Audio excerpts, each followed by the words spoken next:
The topic of this afternoon is a continuation of what we have learned this morning. Now we will talk about tithe in the context of the Seventh-day Adventist Church. Where you have discussions or debates about tithe, there are three common questions. We tithe.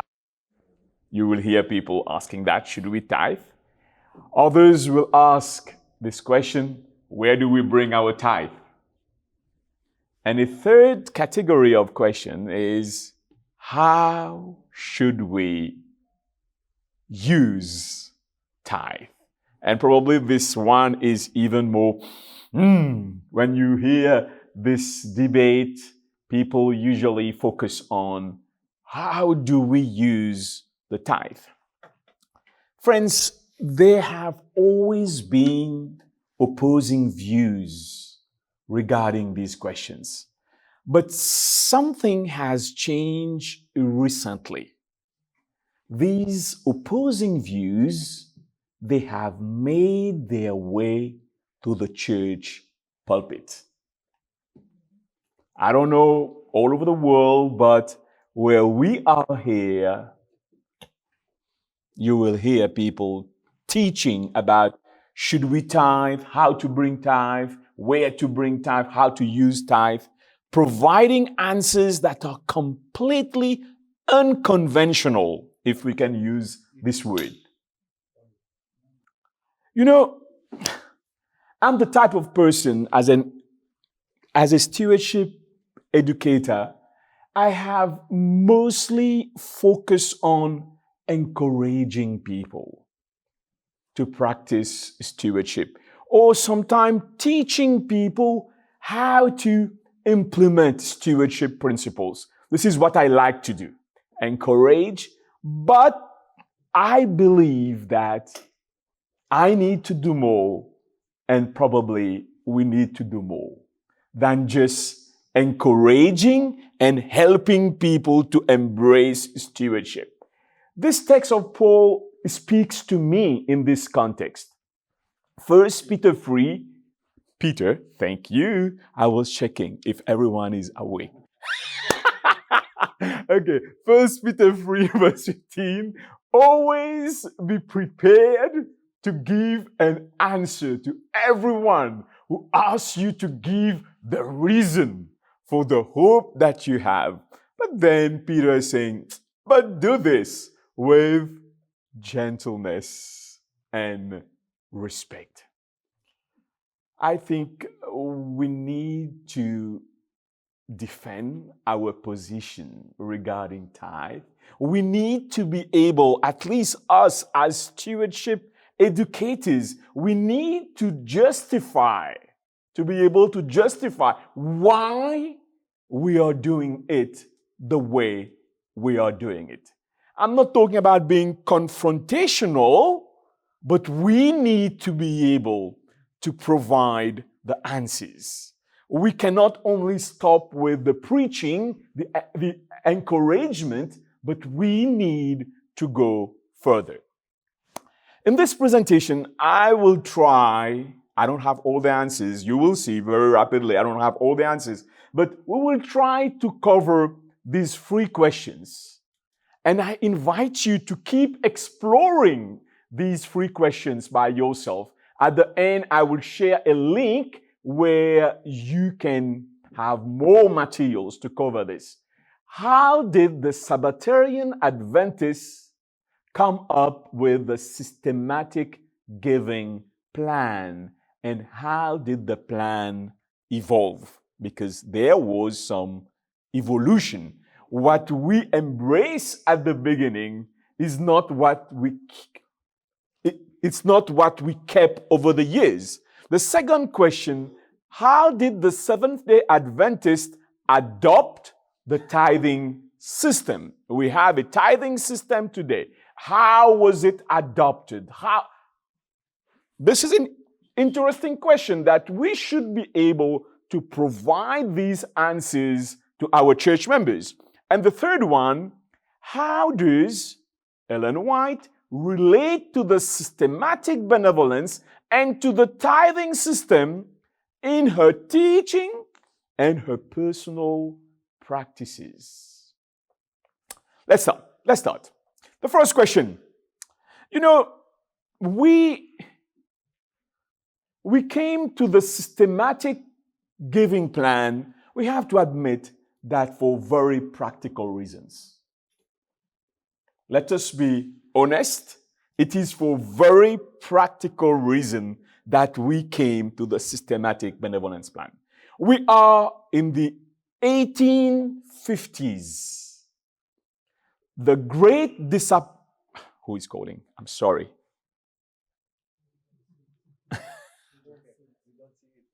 You don't see it, eh? It's better. Okay. We are in the 1850s. The great disappointment is behind us, and the church is on fire. The church is on fire with proclaiming the free angels' messages, because they have understood that the door is not closed. The door is still open. They are preaching, but they faced a big challenge, a very practical challenge. How do we support the growing ministry of the Advent movement? Simple. How? And they were desperate to find a plan to support full-time ministers. This is part of our history. This is how we came to what will be called systematic benevolence. Listen to that. These two gentlemen, they have worked here in this office. You can see the year. They were working for ASTR. And listen what they said. After 1854, when tents were first used for attracting large crowds to our evangelistic meetings, more and more ministers were needed, giving necessity to regular means of full-time support of ministers. But the reality is, the giving pattern of those early Sabbatarian Adventists, their giving pattern was erratic, was not consistent. And they decided, today we call it a study group, but this is what we can say about what was happening in those years. The support to the ministers were haphazard. And secondly, the majority of pastors had to work during the week. Do you know that James White was working on the railway? Do you know that Loughborough was a carpenter? And it was not possible for them to provide for their family if they don't work outside preaching the gospel. And there was something very interesting. There was a disparity in the remuneration of pastors. If you visit a church, the name of the elder was Palmer. If you visit his church, you receive $5. But if you visit another church, you receive 50 cents. Therefore, each time you receive a call from Elder Palmer's church, this is God who is calling me. But when you receive a call from the 50 cents, I have to pray about it. That was the reality. You can see how this practical financial challenge was becoming an obstacle to the further progress of the church. James White wrote these words. Oh, my friend. My only suit of clothes were much worn, and I had no money. I had not received the value of $5 for my services. And he was not talking about 1 week, but several months of services. He received only $5. That was the reality.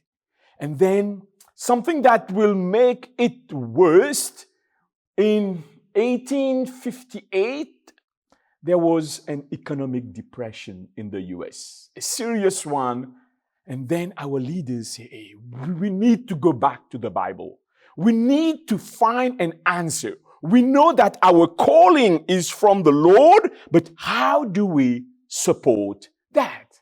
And they establish a group. Yes, they establish a group to study the Bible, and they discovered these principles. We are in 1859. 1859, and the focus, it's very important to know how they came to that. They were mainly basing themselves on 1 Corinthians chapter 16, verse 1 and 2. They studied other passages, but they limited their study to the New Testament.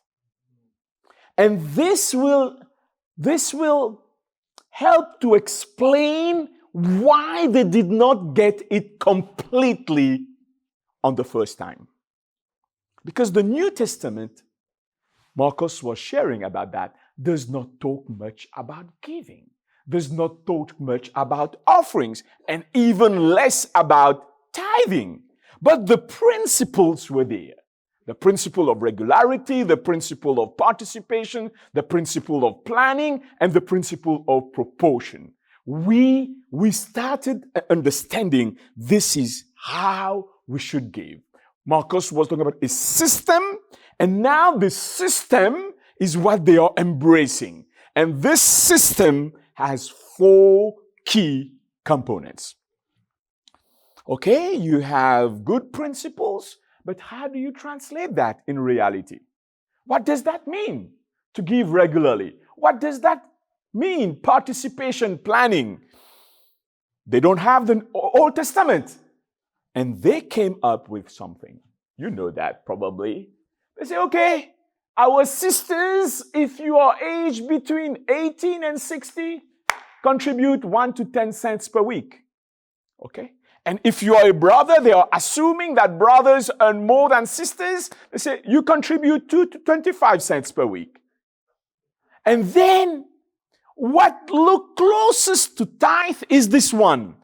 Each brother and sister lay by them in store on the first day of each week from 1 to 5 cents on every $100 property they possess. But I want to draw your attention. They are not calculating the 1 to 5 based on your earning. They are calculating it based on what you possess. They are coming close to it, but still they have to find their way. And listen the rationale that James White will give to this formula that they are suggesting. He said the lowest sums stated are so very small that those in the poorest circumstances, with very few exceptions of some widows, infirm and aged, can act upon this plan, while those in better circumstances are left to act in the fear of God in the performance of their stewardship, to give all the way up to the highest sum stated, or even as they see it their duty to give. These figures that I have shown previously were only guidelines. They are saying you can give more. You can give more as the Lord impress you. Julian, I'm sure you will be interested in that one. They had a small magazine that they call the Good Samaritan. The Good Samaritan was the publication they used to promote systematic benevolence. Sister Betsy.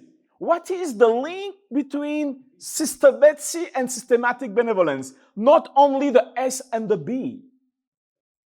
I will tell you something else. Those who were part of this Good Samaritan promotions were only women. only women. That's why it was easy to say, Sister Betsy is coming. And listen to that. We propose that the friends give a tithe or a tenth of their income. And listen how they were calculating the income. It was not the direct income, but estimating their income at 10% of what they possess. If you don't possess anything, you are only earning, that does not apply to you. Only if you possess, then you practice this. Next come, and they are saying, okay, next come personal donations. Let the young people who have no taxable property come up nobly here, also the young women. Friends, what is to be done with the money at the end of the month? That was a question right from the beginning. The review on March 3rd, 1859, they report this very question from someone called C. Vogt from Michigan. His church has adopted systematic benevolence and they liked it very much. But now they are saying, but what do we do with the money? You can see the idea of use. Let us put the right word. We're not talking about the use of tithe, but use of systematic benevolence funds, which is made up of the so-called tithe and the donations. Probably this is the time to say it. It took many years for the church to differentiate the two funds. Today we talk about tithe and non-tithe. Treasurers know that very well. But do you know when this happened? Much, much, much later. In the 1888-89, that we started in our accounting book to say tithe and non-tithe at the conference, and there was no unions at the general conference. But let us go back to that. Right after Minneapolis, we have to do something. You see, righteousness. Okay, James White gave an answer, very interesting answer. But we need to realize in which date. What was the date for this answer? Because someone can quote from this and say, you see what James White is saying? We suggest that each church keep at least $5 in the treasury to help those preachers who occasionally visit them and labor among them. In those days, those ministers that we will support, the money was staying in the local church. And the local church was using this money directly. We have the first examples of churches sending money to the state conferences in 1864. Let us look at that. James White, he said, SB funds were to be placed in the local, this is in 1864, or General Conference treasuries. The same one who in 1859 say, you local church, you take care of that, and we know what has happened, organization, and now they are saying, let us send the money to the conferences. We as stewardship leaders, we should be conversant on that. If someone said, no, we can keep our money, this was done, but this was done in a particular context. The second one, SB, and he will say it clearly. SB was to support the proclamation of the third angel's message. And he will even say it was the original design for our plan of benevolence, and we regard it as a very great error in departing from it in any degree. They did not have a full understanding of tithing, but it was clear in their mind that the SB funds should be used to support the work of the ministry. And doing otherwise would be a mistake. Friends, Arthur White, historian, but also grandson, I think, of Ellen White, he wrote this. The large need was the support of the ministry and the funds yielded by systematic benevolence, which included both tithe, the so-called tithe, and offerings, were channeled almost exclusively toward ministerial support. There is no doubt. From the very beginning, systematic benevolence was established to support ministerial work. This is what we learn from history. But the question is, was there some other use of the SB fund besides supporting ministerial work? We have seen this was the major thing.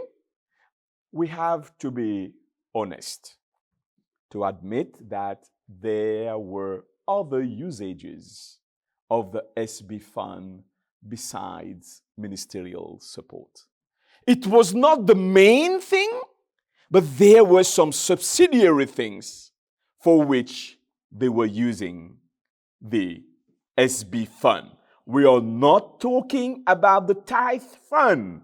We are talking about the systematic benevolence fund. Kevin Burton, Adventist historian, he wrote this. The first action of this committee was to appoint agents, all women, in every state with an Adventist presence to collect money and clothing for who? For ministers and lay people in need. Systematic benevolence at the very beginning included also deaconesses, Dorcas ministry, okay? It included also supporting the need of lay people. But we need to place it in context. When we are in 1863, we have this text talking about support of ministers and tent operations. And then in 1864, in the review, those churches that have to build houses of worship and meet the expenses of lights, fuel, and do not feel able to come up to the figures, they can also use it. But listen to that. Just to show how to differentiate the primary and the secondary. But it is supposed that the instances where such a course that is mentioned here would be necessary would be very few. They were bringing all the funds together, and now they are saying, if there is need, we can do these other things, but still, the primary usage should be to support ministry. We are in 1873, preparation, translation, and publication, foreign language materials, and Arthur White provides some interesting historical insight. The first medical institution was created in which year? 1866, the first sanitarium. But Arthur White is saying the medical work commenting on this time for this time, the medical work, although not so lucrative as it seemed it would be, was not the recipient of systematic benevolence. Interesting. Was there some exceptions? Probably. But the main line, it was not. And there is no hint that they, educational institution, drew in any way on systematic benevolence or tithe fund. And you know that before 1882, there was only one educational institution. You know that. It is only later that we will have more institutions. Friends, when we look back on these years and the use of the systematic benevolence fund, what can we conclude? What do we take from that? Firstly, we cannot just copy their example because there was not yet a clear understanding of tithe among the Seventh-day Adventists. No. We cannot say, okay, it was done this way, let us translate it. No, there was not yet a clear understanding of tithe among the Seventh-day Adventists. Secondly, the SB funds were not divided by the giver. It was not divided by the local church or in the account of conferences or GC into tithe and non-tithe funds. When they were using these funds for what today we will say this is not acceptable for tithe, they had this excuse in court that all the money was just in one fund that they were using. Thirdly, systematic benevolence funds, including tithe and donation, were meant primarily, this is very clear from the very beginning, it was meant primarily for ministerial support. Okay, let's now move to question number 2. How was the tithing system adopted by Seventh-day Adventists? We have to use 2 words.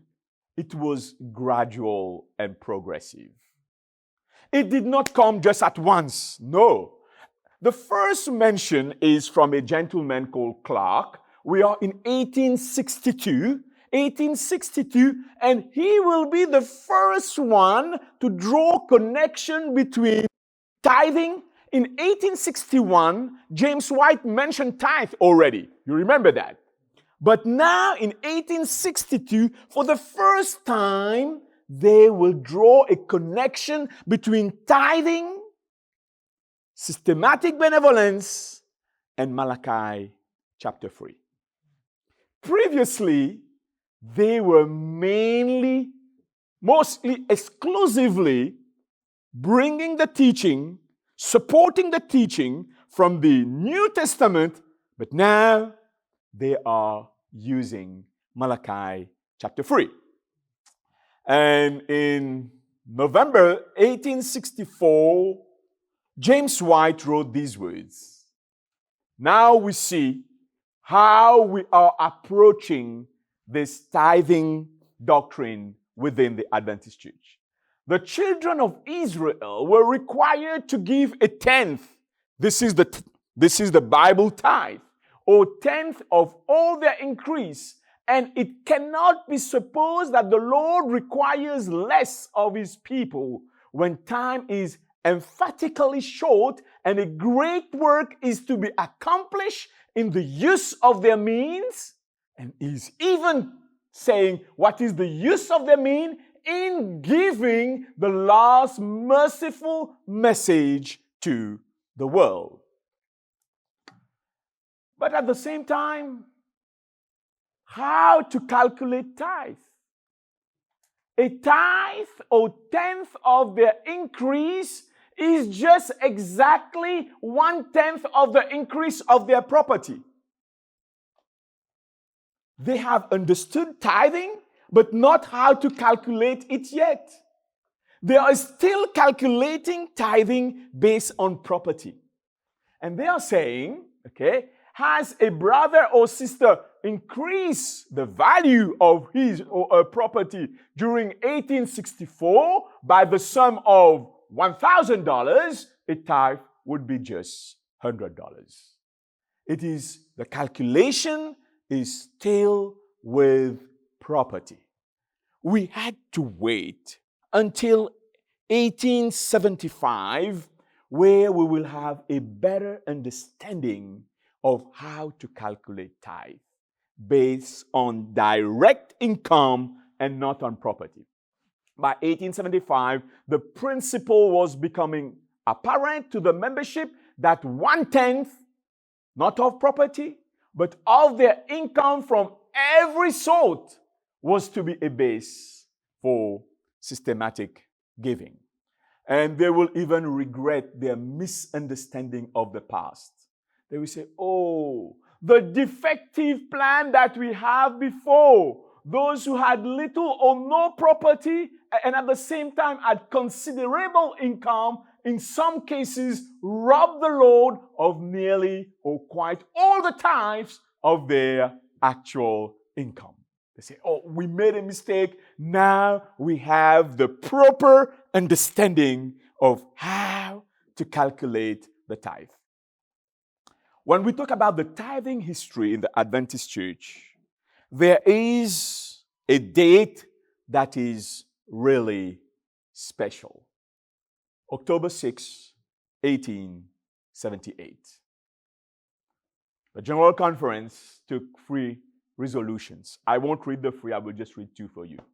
The first one, resolve that we believe it to be the duty, oh, the word is strong, of all brethren and sisters, whether connected with churches or living alone under ordinary circumstances, to devote 1/10 of all their income from whatever source to the cause of God. And further resolve, this is for us, stewardship educators, that we call the attention of all our ministers to their duty in this important matter, to set it plainly and faithfully before all their brethren and urge them to come up to the requirement of the Lord in this thing. Now, officially, administratively, the church has adopted the tithing system. And the next resolution was to create a pamphlet to teach that to members. Marcos, you will like this one. The first commitment plan, first commitment card, they called it the pledge. And listen what was on this pledge. We, the undersigned, believing that the Holy Scriptures require each person to give for the support of the ministry 1/10 of all that the Lord shall give them or her, do solemnly pledge ourselves in the sight of God and in the presence of each other to faithfully set aside each week 1/10 of all that the Lord shall give us. And listen, this 10th to be paid into the systematic benevolence treasury at least once a quarter, because they could not bring it every month, but they should bring it. That was the pledge that they were inviting people to take. Arthur White has this to say. With the tithing system, I like that, as with several other lines of truth, which became fundamental Adventist doctrine, our pioneers did not see it all its beauty and completeness at the very outset. It was revealed, but it was gradual, it was progressive. Let's talk about the use of tithe. from an administrative perspective. 1880, the General Conference took this decision. Resolve that no church should devote any portion of the tithe to the erection or repairing of its church without the free consent of the State Conference Committee. This action that was taken, this action implied that some local churches were probably drawing upon tithe funds for their church expenses. That's why they took this resolution. 1884. We are moving with time. And this one is for Butler. If you study the story of tithing in the Seventh-day Adventist Church, you will realize that George Butler, George? Is it George, I think? Yes, George Butler was one of the General Conference, the most liberal when it comes to the use of tithe. But even him, he acknowledges something. He acknowledged something. Until within a few years past, the tithe has been used almost wholly for sustaining ministers of the gospel, those who preach from the stand. In some way, it seemed to be universally understood that no others were entitled to any of the tithe. He is not telling us his position. We will see his position later, but he's describing the practice in those days. And it is clear that after 1878, the practice, the official practice, the practice that was endorsed by the church was this one. We are now in 1889. It is the sense of this committee that we do not endorse the withholding of tithe for such purposes under any circumstances. For us to understand this, we need to know the context. We are in 1889, and a sister of the name of Gillette from Tennessee, he requested that a group of believers where she lived to be permitted to retain their tithe for 1 year to assist in building a meeting house. That was the request. And the answer was very clear from this committee. No, this cannot be done. But the good news for them, they were supported with a donation from the GC. But the GC told them, no, you cannot do that. As you can see, right from the beginning, the idea of a main ministerial line to support, to use tithe, it is part of our Adventist history. We are now in 1897, almost at the end of the century. We are again in a General Conference meeting, and these are the words of a GC president in this year. He said, up to this time, the tithes received by the General Conference have been used to support two classes of laborers. First, the general laborers not dependent upon any particular field, those who work for this office but are not supported directly by any field. Second, mission workers in this country. And third, and from the surplus, thus remaining, appropriations have been made to other fields. We need to ask the question. We have seen the main line. The main line is the ministerial line. But was there exception in the use of tithe by the church in those years? There was some. Bible teaches was one of these exceptions.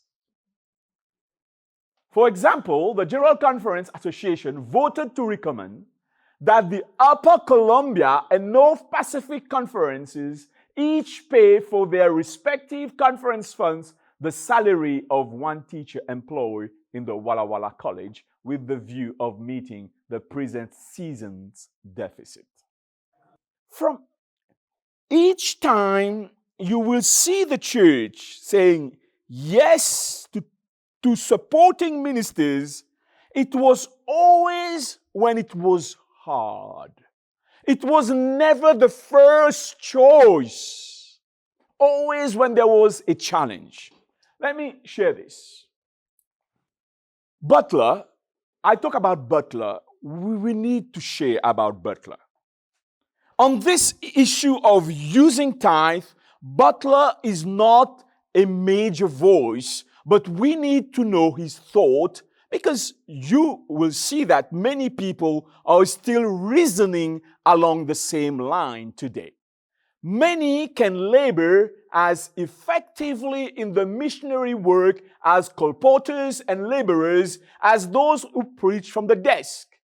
Butler is saying, okay, colporteurs are doing a great job and others are doing a great job, just like those who preach from the desk. Many, no doubt, will canvass and pay their way by the profits on sales, but there are many others who cannot be supported in this way, whose labors are necessary to carry the truth. And he asks a rhetoric question: how shall these be sustained? And through his reasoning, you see where he wants to lead the people. He's saying, we have settled the question in our own mind. Though this was not the practice, he said, we have settled the question in our own mind. We believe that tithing is design of God for the support, as far as it will go, of all laborers who are called by the cause of God to give their time to this work. We know of no other special system for this purpose. That was the position of Butler, and we have to assume it.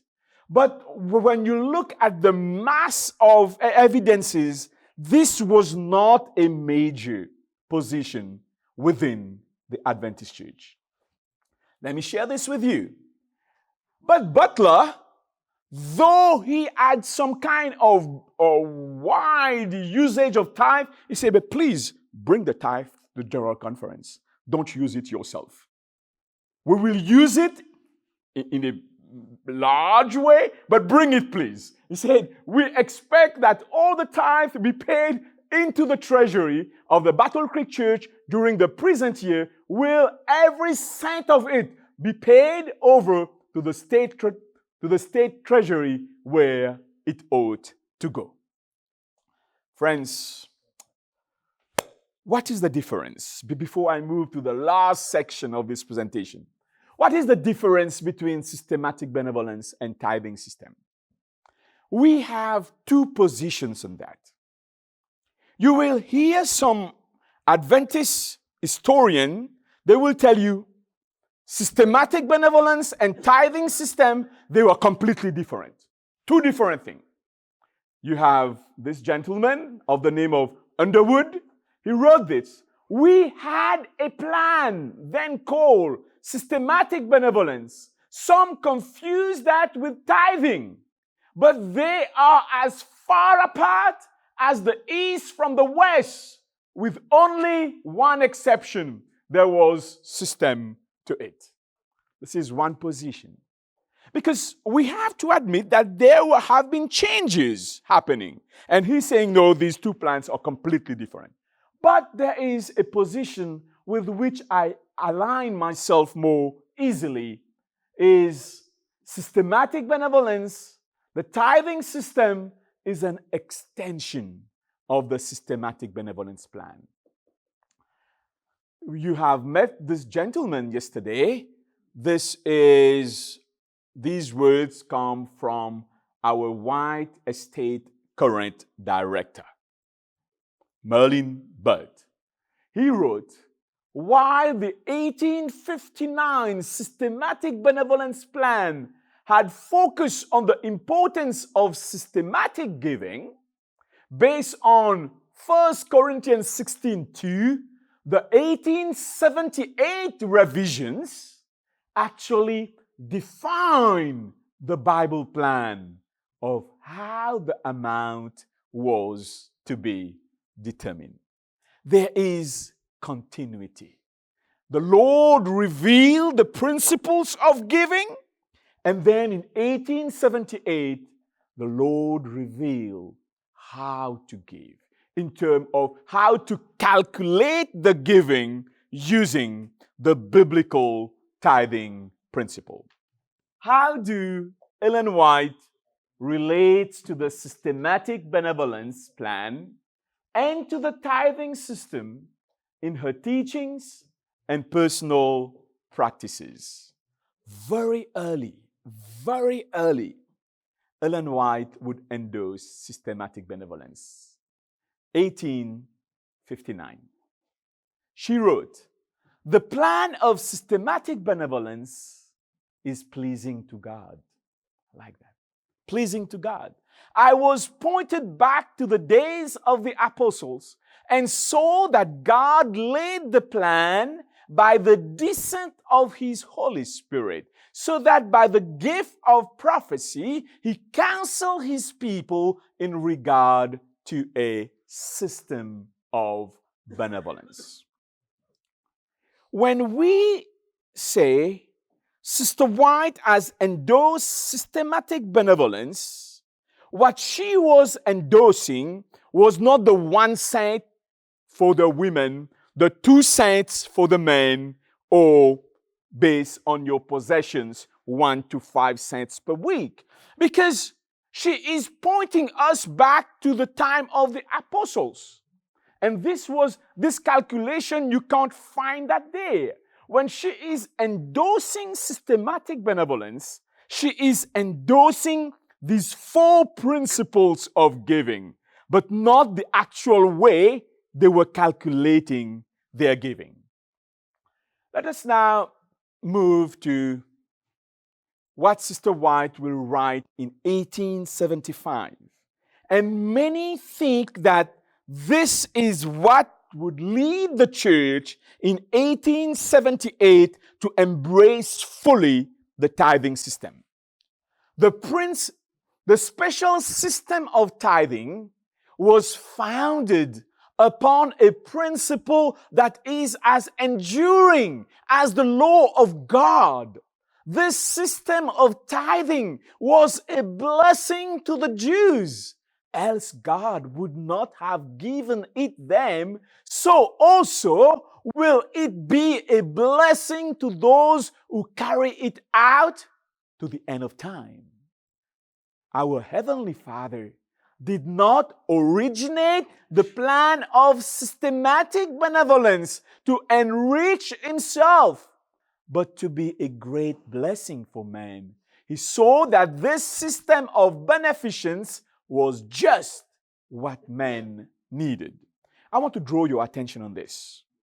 In the same quote, Sister White is talking about the system of tithing, and here she's talking about systematic benevolence. It is clear in her mind that there is no discontinuity, but the right way to apply systematic benevolence is through the system of tithing. Let us move. We read in 1893, probably one of the shortest and more direct quotation from her about the use of not systematic benevolence fund now, but of tithe. She wrote, this fund, should not in any case be devoted to any other use. It is to be devoted solely to support the ministry of the gospel. Today, many of the comments, many of the teachings about the use of tithe that are becoming popular in our church is because we are not paying attention to what Sister White has taught us very clearly. Friends, there is a text that was published in May 21st, 1897. If you want to fully understand how Ellen White sees the use of tithe, read this text. I will just share some extract with you.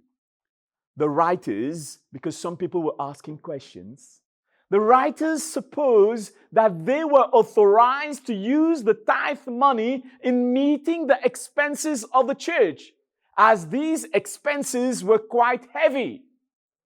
For that which has been shown me, the tithe is not to be withdrawn from the treasury.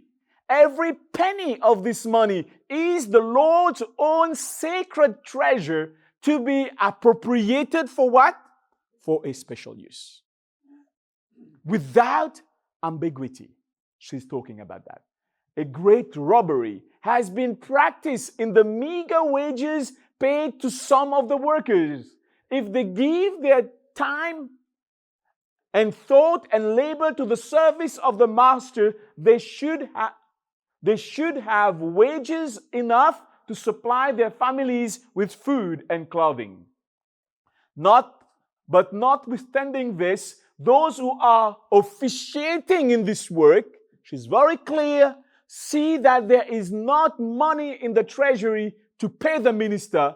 They are withdrawing the tithe from other expenses to keep up the meeting house necessities or some charity.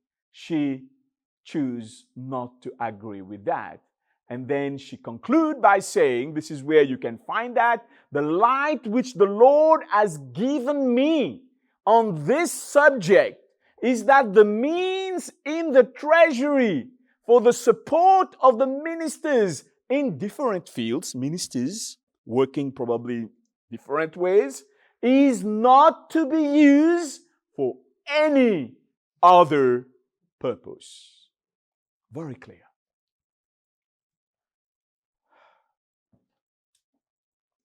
Let me skip this one because this is a repetition of what we have seen before. The question is, the main use of tithe, the principal use of tithe, is clearly established from the writing of prophecy. But the question is, was there some exceptions? When we read Ellen White, was there some exceptions in the use of tithe? I'm sure you know the answer. Let's look at some of these exceptions. But even these exceptions, we should interpret them not as we use tithe for ministerial purposes and we use tithe for any other things. They were not at the same level, but they were really exceptional situations. Listen to that. One time, the people of Oakland, California, and the people of Battle Creek, Michigan, they asked for the possibility of using some tithe to solve their financial problems. And they wrote to Ellen White, "Oh, we have some difficulties in the local church. Can we use tithe?" Her first answer, and this is where when people quote Ellen White, we quote it partially just to fit our own way of thinking. The main question was, can we use tithe because our church is struggling? And the main answer that she gave in that letter is a clear no. You people of Battle Creek, you people of Oakland, California, you cannot use tithe to support the expenses of your local church. But then she introduces this idea.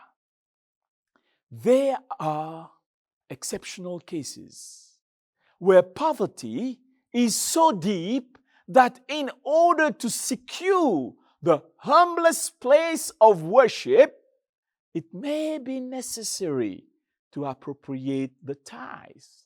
But that place is not Battle Creek or Oakland. How should we interpret that? Very interesting. Friends, I don't have the full answer to that. But this is part of her writing. But one thing that we can say, come with this word to secure. What she's saying, she's not saying we will use tithe to help you in your church expenses, but to secure, which is different from using tithe for your expenses. But there is only one mention of that, but it is part of her writings. Let us continue. Exceptional. Schoolwork. This is... Where's Adap? Adap is here. Okay. Listen to what Sister White wrote in 1900. Our conferences look to the schools for educated and well-trained laborers, and they should give the school a most hearty and intelligent support. Interesting. Light has been plainly given that those who minister in our school, but then she adds, teaching the Word of God, explaining the Scriptures, educating the students in the things of God, should be supported by the tithe money. This instruction was given long ago, and more recently, it been repeated again and again. Very interesting what she's saying. She's saying, support those who work, who minister in our schools. This quotation has been interpreted two ways. Some has interpreted it, everyone who minister in the school can be supported by tithe, but others have said, no, she is referring to a very specific category of people. Those who are involved in teaching the Word of God, explaining the Scriptures. Let us continue, friends. We are still in the same volume of testimonies. And now she's very plain and direct about supporting the schoolwork. And she said the best ministerial talent should be employed in teaching the Bible in our schools.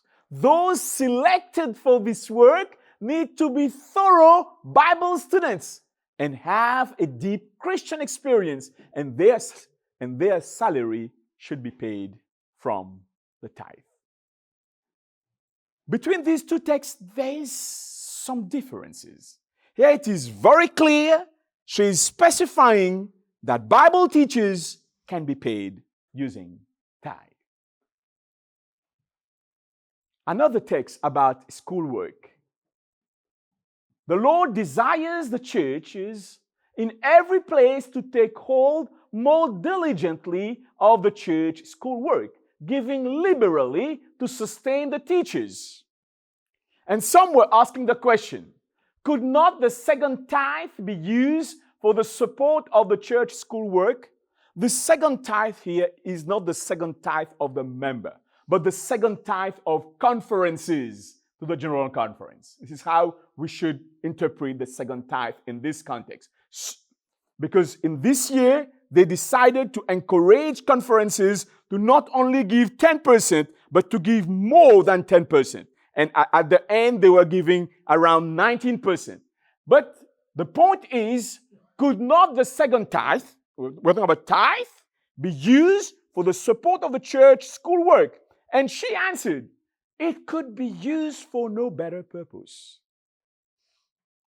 This is part of her writings. We cannot say, she hasn't said that. She has said it. How do we apply it today? Probably it is for us and others to keep reflecting on that. But then, I'm finishing in 1 minute. Let me finish here and then we go. Okay? We are now in 1904. I do not see the wisdom of the school depending on the second tithe to meet so much of its expenses. 1901, she's saying, oh yes, you can, this would be a good use of the second tithe. But now she's saying, no, don't do that. I fear that if the brethren rely so much upon this, difficulties will arise. You should labor patiently to develop those industries. And now she's explaining so on and so forth. The new plan was implemented beginning the first week of 1879. The new plan is not only adopting tithe, not only calculating tithe properly, but also how to use tithe. The new plan was implemented beginning the first week of 1879. And then she said, and then Bert says, the new plan came at just the right time. Foreign missions and the rapid expansion of the church were greatly enhanced by the increased resources that came in following the Bible teaching, the Bible tithing plan. If the church has grown the way it has grown, because we have adopted tithe, calculated tithe properly, and also define the main usage of tithe. When I read all these resources, one thing is clear for me. Prioritize the funding of the direct proclamation of the gospel over any other activities or initiatives of the church, as good as they can be. This is what I get from that. And they wrote something. It seems that the emphasis on inspiration was that the tithe be safeguarded so as to ensure an ample supply to support the ministry, that this church might remain an evangelizing agency, not totally institutional. This is important, friends. This is important. And today, the danger is not only from supporting ministries. The danger can also be inside. When we are using tithe in administrative overhead and not putting the tithe where it should be, without giving it a thought, because we are allowed to use it for administration. It is allowed. Sister White did not say anything about that. But at the same time, the priority should be clear in our mind to support the work of the ministry and not to support those who are supporting the ministry. Friends, let us finish. Tithing and use of tithe resources. You want to write a dissertation? There is enough for it. I tell you, there is a lot of things. In 1984, there was a first study on the use of tithe. And then Steve Rose was part of the second study. Yes, the second study in 2004. Yes, 2004. And they have produced a lot of materials. I encourage you to go through them, because we should not only encourage people, but we should be able to defend and justify what we believe and what we practice. Thank you so much.